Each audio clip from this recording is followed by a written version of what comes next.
From the very beginning, land-grant universities served not only the students that went there, but the community as well. I'm Betty Belanus. I'm curating the Smithsonian Folklife Festival program, Campus and Community, Public and Land-Grant Universities, and the USDA at 150. They both turn 150 this year. In 1862, Abraham Lincoln signed the Morrill Act. The act set land-grant universities into existence. The reason that the United States needed more universities was because most of the universities were in the East and they were elitist. They were for people that could afford them. It's been really interesting to work with over 25 different universities around the country and parts of the USDA.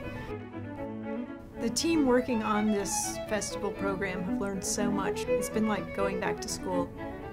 The program is divided into 4 theme areas. The first is called Reinventing Agriculture.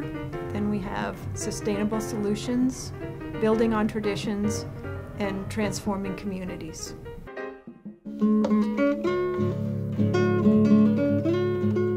We're looking at innovations that have ties to the past. The tribal colleges are talking about food sovereignty, reclaiming the healthy aspects of traditional foods.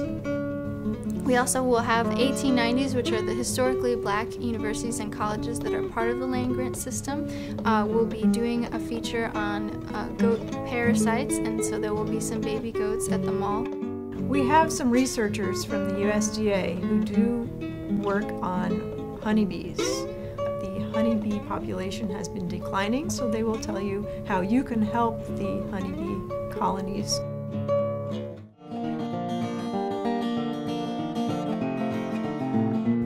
The University of Florida is looking very widely at water resources. One of the interesting things about their project has to do with invasive species such as the Burmese python and alligators. We'll also have baby alligators and tegu lizards to help illustrate the problem of invasive species. The other project that has to do with water is from Oregon State University. They're demonstrating coastal engineering and wave energy with a model wave flume, and children can make their own Lego structure and see whether it will survive a simulated tsunami.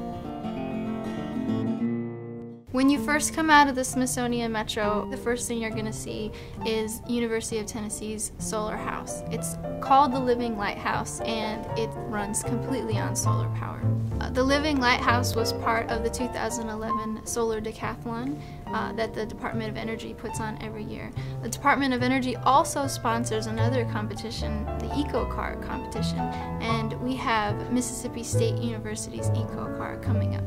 Mississippi State's a good example of local engagement. They're bringing their veterinary community medicine mobile unit.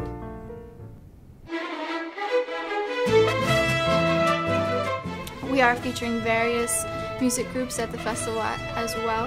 We have a mariachi group coming from the University of Texas Pan American called Mariachi Axlan. Another group that we're going to be featuring is the Steel Pan Drum Ensemble from West Virginia University.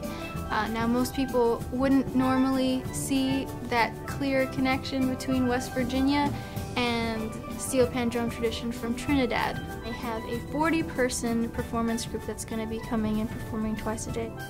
The University of Missouri is going to be featuring regional cuisines from their Missouri French region, which is the Mississippi Hills. In addition to food, they're also going to be featuring regional music from that area.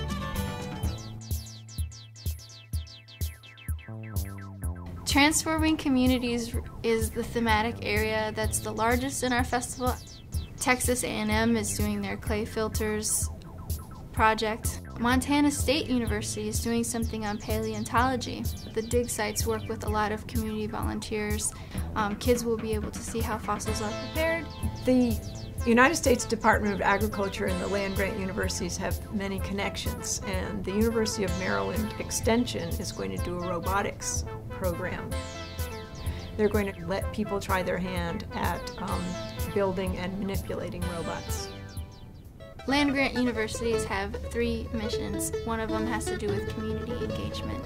Another really important part of the tradition is teaching and excellence in teaching, and the other one has to do with research. So we're having a venue that we're called Smithsonian U, or Smithsonian University. At Smithsonian University, we're going to have short 20-minute lectures by the master teachers coming from these universities, also the USCA. This program is going to feel really big when you first come out onto the mall. It's just boggles the mind as to all of the things that the universities are doing out in the communities to work with people to make their daily lives better.